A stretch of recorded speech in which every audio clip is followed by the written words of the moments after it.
اعوذ باللہ السمیع العلیم من الشیطان الرجیم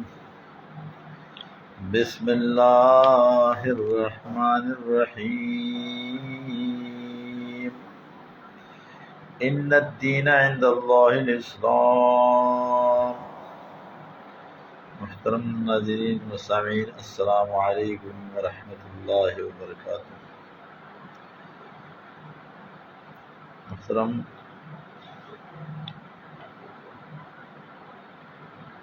ہمارا موضوع ہے قرآنی نظام حیات، اور اس پہ بحث کی گئی تھی پچھلی رات کہ یہ کس طرح قائم کیا جائے گا۔ تو سب سے پہلے ہم نے یہ وضاحت کر دی اور بار بار یہ وضاحت کر دیتے ہیں کہ جو نظام، جو نظریہ انسان اس کی لاگو ہونے کی کوشش کرتا ہے، اس کی دعوت دیتا ہے اور اس کی طرف لوگوں کو راغب کر دیتا ہے، تو پہلے اس نظریے کو جاننا ضروری ہے۔ یہ سیاسی جماعت یا مذہبی پارٹی نہیں ہے کہ دوسرے کے کندھوں پر ہاتھ رکھ کر اس کے پیچھے چلے اندھوں کی طرح۔ یہ اندھوں کی طرح نہیں ہے، یہ اندھوں کی جماعت نہیں ہے، یہ مقلد جماعت نہیں ہے، یہ تقلید والی جماعت نہیں ہے۔ یہ ایک ایسا جماعت ہے کہ جس میں بینا لوگ، جس کی آنکھیں ہوں، جس کی دماغ ہو، جس کی کان ہو، وہ سچ سمجھ کر اس پر عمل کرے، خود اس پر فیصلہ کرے، دوسروں کے فیصلہ نہیں کہ دوسرے اس کے لیے بتاتے ہیں کہ بھئی یہ، اور وہ قانون ہے ہمارا ساتھ ہمارا قرآن مجید۔ یعنی ہر مسلمان اور ہر ایک جو قرآن کا داعی ہے اور مسلمان ہے اور اس کا یہ عقیدہ ہے کہ دنیا پر اللہ کا نظام نافذ ہو جائے، تو اس کے لیے یہ ضروری ہے کہ وہ قرآن کو سمجھے، سیکھیں۔ یہ اگر قرآن کو سمجھتا نہیں، سیکھتا نہیں، اس پر عمل کیسا کرے گا؟ تو پھر اس کی مثال اس اندھی کی ہے جو کسی کے کندھے پر ہاتھ رکھ کر اس کو یہ پتہ نہیں کہ نشیب فراز کا پتہ نہیں، اندھیرے اور روشنی کا پتہ نہیں، لیکن وہ اندھا ہے، دوسرے کے کندھے پر ہاتھ رکھ کر جاتا ہے۔ یہی نہیں ہے جماعت، یعنی سوشل جسٹس موومنٹ، یعنی قرآنی نظام حیات میں اور دوسرے نظام ہائے میں فرق یہ ہے کہ قرآنی نظام حیات کا ہر بندہ، ہر مسلم، ہر رکن وہ قرآن کو سمجھتا ہو، اور جب قرآن کو سمجھتا ہو، ایک نظریہ ہو، تو خواہ وہ لندن میں رہتا ہے، خواہ وہ روس میں رہتا ہے، خواہ وہ چائنا میں رہتا ہے، خواہ جہاں بھی ہے، کوئی بھی اس کا زبان ہو، لیکن اس کا عقیدہ ایک ہے اور وہ ہمیشہ ایک ہی عقیدے کے مطابق کام کرے گا، تو اس میں یونٹی ہوگا، اتفاق ہوگا، اس میں انتشار نہیں ہوگا، اس میں مخالفت نہیں ہوگا، اس میں ٹسل یعنی واک آؤٹ نہیں ہوگا، اس میں یہ نہیں ہوگا کہ میرا مشورہ نہیں مانا گیا اور میں واک آؤٹ کروں گا، یہ دھرنا کروں گا، یہ لانگ مارچ کروں گا۔ یہ چیزیں اس جماعت میں نہیں ہیں۔ یہ جماعت کے ہر فرد، میں بار بار اپنی مثال نماز کی دیتا ہوں، نماز با جماعت کی دیتا ہوں کہ نماز کا ہر رکن جو نماز کی میں کھڑا ہوتا ہے، امام کے پیچھے کھڑا ہوتا ہے، اس ہر فرد کو نماز کی باریک باریک مسائل کا پتہ ہوتا ہے، اس کو رکوع بھی سمجھتا ہے، وہ سجدہ بھی سمجھتا ہے، وہ جلسہ قومہ بھی سمجھتا ہے، وہ قاعدہ اور آخری قاعدہ بھی سمجھتا ہے، اس کو الفاظ بھی سمجھتے ہیں۔ ساری چیزیں جس طرح امام سمجھتا ہے، اسی طرح اس کا مقتدی بھی سمجھتا ہے۔ اسی طرح ہم قرآنی نظام میں جو قرآنی نظام کا داعی ہوتا ہے، قرآنی نظام کا ہوتا ہے، تو اس میں ہر ایک بندہ، خواہ وہ تعلیم یافتہ ہو، غیر تعلیم یافتہ ہو، لیکن قرآنی مفہوم اس کو یاد ہوگا۔ یہی فرق ہے ہمارے اور دوسرے نظام میں۔ تو رہا یہ کہ ہم پچھلی رات ہم نے یعنی بنیادی یونٹ جو مساجد ہے اس پہ بحث کی تھی۔ آج اس سے نیچے درجے، اس سے بنیادی یونٹ جو ہے وہ ہے بنیادی یونٹ گھرانہ، ایک انسان کا اپنا گھر جو ہے نا وہ یہاں پہ وہ پلتا ہے، پولتا ہے اور یہاں پہ کھیلتا ہے، یہاں پہ رہتا ہے، یہ اس کا اپنا گھرانہ جو ہے، یہ بنیادی یونٹ ہے۔ تو اس میں سب سے پہلے قرآنی نظام میں ایک گھرانہ بنیادی یونٹ تصور کیا جائے گا۔ نمبر 2، ہر گھرانے کے بالغ افراد اپنے میں سے ایک مرد اور ایک خاتون کو بطور نمائندہ منتخب کریں گے۔ پہلے تو ماں باپ ہوتے ہیں، وہ تو بڑی بھی ہوتے ہیں، وہ تجربہ کار بھی ہوتے ہیں، وہ سمجھدار بھی ہوتے ہیں، اس کے بچے ہیں۔ اگر ایسا نہ ہو، بچہ سمجھدار ہو، تعلیم یافتہ ہو، اعلیٰ تعلیم یافتہ ہو، بیٹی اعلیٰ تعلیم یافتہ ہو، یا ویسی تو بہو جو ہوتا ہے گھر میں ہوتا ہے وہ تعلیم یافتہ ہو، بیٹا تعلیم یافتہ ہو، سمجھدار ہو، جو زیادہ سمجھدار ہوتا ہے وہ گھر کا نگران بن جاتا ہے۔ اور زیادہ تر والدین جو ہے یہ سمجھتے ہیں، اور اس کے بچے، اس کے جتنے بھی بچے ہیں والدین سمجھدار ہوتے ہیں۔ تو اس گھرانے کے بالغ افراد میں ایک مرد ایک خاتون بطور نمائندہ منتخب کریں گے۔ ہر گھر کے نمائندے اس بات کے ذمہ دار ہوں گے، یعنی ہر گھر کے نمائندے اس بات کے ذمہ دار ہوں کہ اپنے افراد گھرانہ کے اندر قرآنی اخلاق و کردار پیدا کریں۔ یعنی وہاں باقاعدہ درس قرآن ہو جائے تو 10 منٹ ہو جائے، 20 منٹ ہو جائے، آدھا گھنٹہ ہو جائے، تو اس کو یہ سمجھ آتا ہے، قرآنی اخلاق اور کردار خود بخود پیدا ہو جائیں گے۔ اسی لیے گھرانے میں روزانہ باقاعدگی سے قرآن فہمی کی مجالس قائم کی جائے، مطلب درس قرآن کی جائے، جس میں گھر کے تمام چھوٹے بڑے افراد شامل ہوں۔ نمبر 4، ہر گھرانے کے نمائندے اس بات کی کوشش کریں گے کہ اس کی افراد گھرانہ میں سچائی، شائستگی، اخلاق، دیانت و امانت پیدا ہو۔ 5 نمبر، ہر گھرانے کے نمائندے اپنے گھر کی ایک مثالی گھرانہ بنانے کی کوشش کریں گے، جس میں بڑوں کے لیے ادب، احترام، چھوٹوں کے لیے شفقت اور ہر کسی کے لیے خلوص، محبت، دوسروں کے لیے ایثار، قربانی کے جذبات ہوں گے، ہمسائے کے حقوق کا پاس اور قانون کا احترام ہوگا۔ یہ گھرانے کی تعلیمات ہیں کہ ہر گھرانے میں یہی تعلیمات ہر گھرانے میں ہو۔ نمبر 6، ہر گھرانے کے نمائندے اپنے افراد خانہ کے اندر جھوٹ، بددیانتی، بد اخلاقی، تعصب، بغض، کینہ، نفرت، بخل، لالچ، غیبت، خود غرضی، خود پسندی، مفاد پرستی، تکبر اور غرور جیسی برائیوں کو نکالنے کی کوشش کریں گے۔ یہ پیغام میں بار پھر بھی کہتا ہوں، ہر گھرانے کے نمائندے اپنے افراد خانہ کے اندر سے جھوٹ، بددیانتی، بد اخلاقی، تعصب، بغض، کینہ، نفرت، بخل، لالچ، غیبت، خود غرضی، خود پسندی، خود پرستی، تکبر اور غرور جیسی برائیوں کو نکالنے کی کوشش کریں گے۔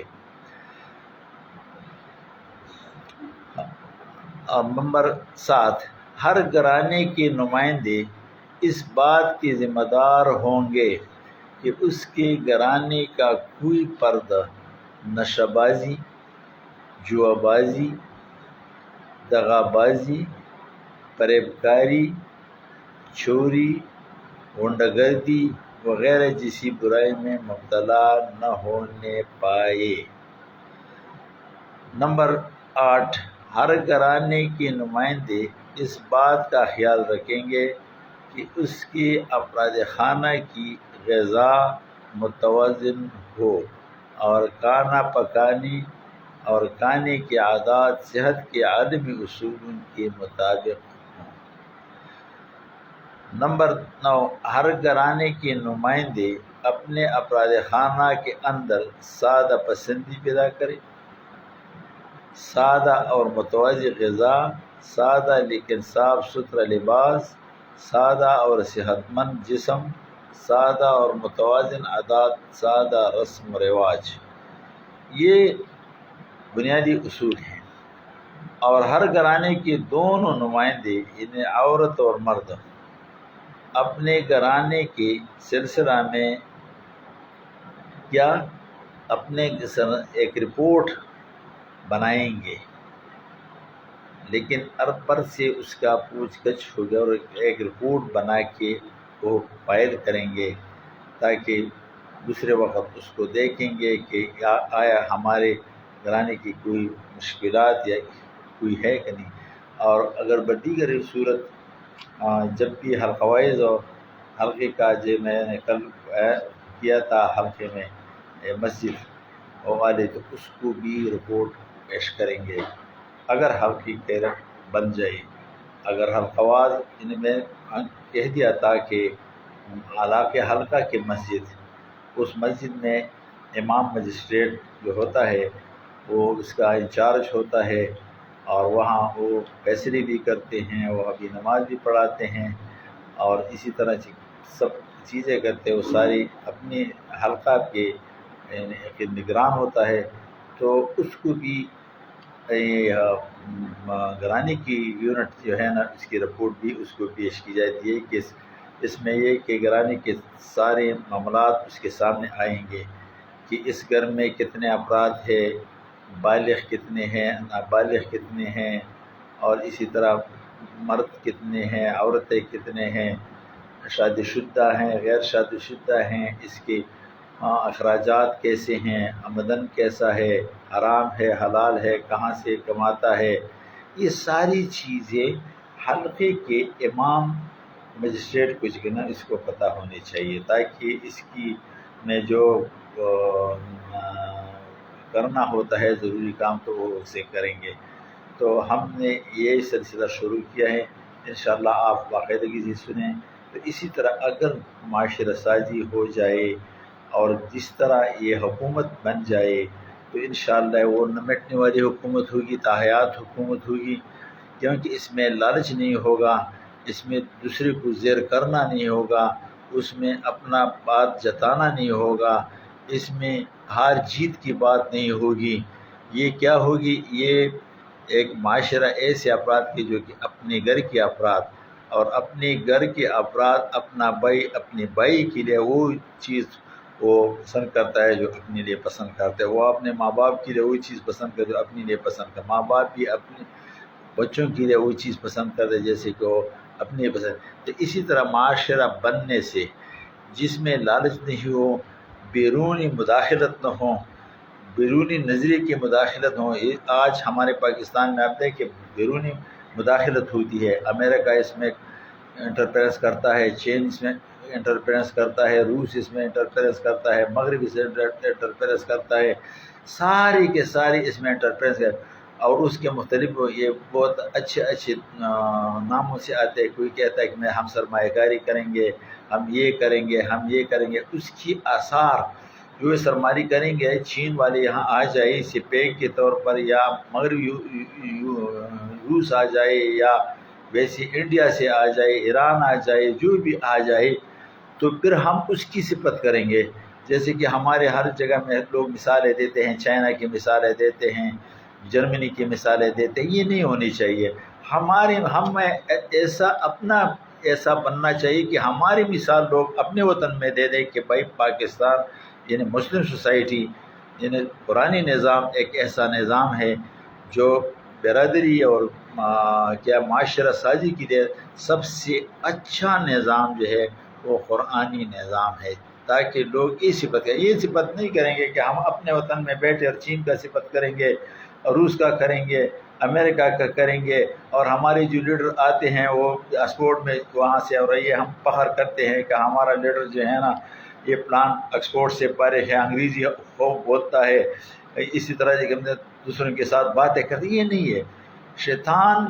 چال یہ ہوتا ہے کہ جو کوئی اپنا نظریہ نافذ کرتا ہے وہ اپنے نمائندے سے کہتا ہے کہ مجھے برا بھلا کہو،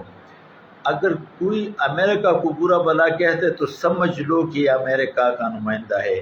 اگر کوئی چین کو برا بلا کہے تو سمجھ لو کہ ان کا نمائندہ ہے۔ اسی وجہ سے وہ لوگوں نے یہ چال چلے ہیں، اور ہمارے پاکستان میں یہ مختلف قسم کے نظریوں والے لوگ آ کر بیٹھے ہیں، اور وہ سرمایہ دار ہیں، اس کو باقاعدہ باہر سے فنڈنگ ہوتی ہے، تو اسی وجہ سے ہمارا مستقبل بھی تاریک بن چکا ہے اور حال بھی خراب ہے، مہنگائی ہے، ایک پر جھوٹ بھی بولتا ہے، جب اس کو ضرورت پڑتی ہے اور ضرورت پورا نہیں ہوتی،